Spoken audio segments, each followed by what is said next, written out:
इसके पहले हम एक वीडियो डाले थे जब हम बोले थे कि हाँ रियल नंबर जो चैप्टर चालू किए थे उसमें हम टोटल जो है परफेक्ट संख्या, पूर्ण संख्या, सम संख्या, परिमेय, अपरिमेय, इस सब संख्या के बारे में हम लोग डिटेल्स जानकारी प्राप्त किए हैं। ठीक है, अब हम लोग यहाँ से शुरू करने वाले हैं रियल नंबर। ठीक है, और रियल नंबर जो हम लोग का चैप्टर है, पहला चैप्टर है 10th के मैथ का, हम लोग का एनसीईआरटी बुक, और इसी बुक से हम लोग चलेंगे और मात्र आपको 40 दिन 40 डेज में हम लोग मैथ को जो है कंप्लीट करेंगे।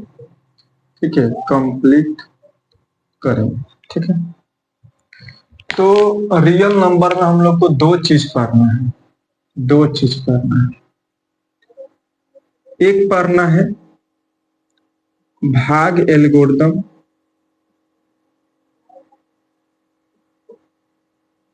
भाग एल्गोरिथम, या इसका दूसरा नाम है यूक्लिड,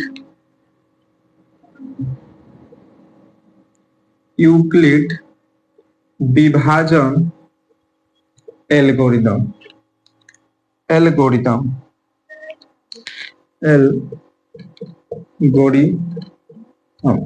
ठीक है, दूसरा जो हम लोग को पढ़ने वाला है इसमें अंक गणित का, अंक गणित का मूलभूत प्रमेय। इसमें दो चीज है और ये दोनों जो टॉपिक है बहुत बढ़िया टॉपिक है, और इन्हीं दोनों प्रमेय के बारे में, दोनों थ्योरम, इन्हीं दोनों थ्योरम के बारे में हम लोगों को समझना है। तो चलिए समझते हैं। पहले हम लोग इसको समझते हैं, उसके बाद हम लोग देन इसको समझेंगे। समझिएगा कि भाग एल्गोरिथम या यूक्लिड विभाजन एल्गोरिथम, इसका एक और नाम होता है, इसका एक और नाम होता है, इसका एक और नाम होता है लंबी विभाजन, विभाजन प्रक्रिया, लंबी विभाजन प्रक्रिया, और सिंपल से हम लोग भाग एल्गोरिथम के नाम से भी इसे जानते हैं। ये है का, इसके बारे में हम क्या समझना है, इससे हमको क्या फायदा, इसके लिए क्वेश्चन क्या बनता है एग्जाम में, वो सारा चीज हम लोग देखेंगे। पहला नंबर ये समझेंगे कि यूक्लिड विभाजन एल्गोरिथम होता क्या है, इससे हमें क्या फायदा है, इससे हम काश क्यों पढ़े। ठीक है, तो पहला नंबर ये चीज समझेंगे कि यूक्लिड विभाजन एल्गोरिथम है। ये यूक्लिड विभाजन एल्गोरिथम कहता है कि यदि दो पूर्णांक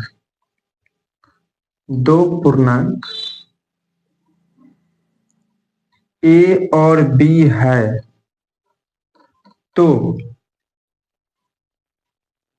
दो अन्य ऐसे पूर्णांक होंगे, दो पूर्णांक ए और बी हो तो बी से ए में भाग देने पर दो ऐसे पूर्णांक होंगे, दो ऐसे पूर्णांक होंगे, दो ऐसे पूर्णांक होंगे जो ए बराबर बी क्यू प्लस आर होगा, जहां पर 0 less than R less than B होगा।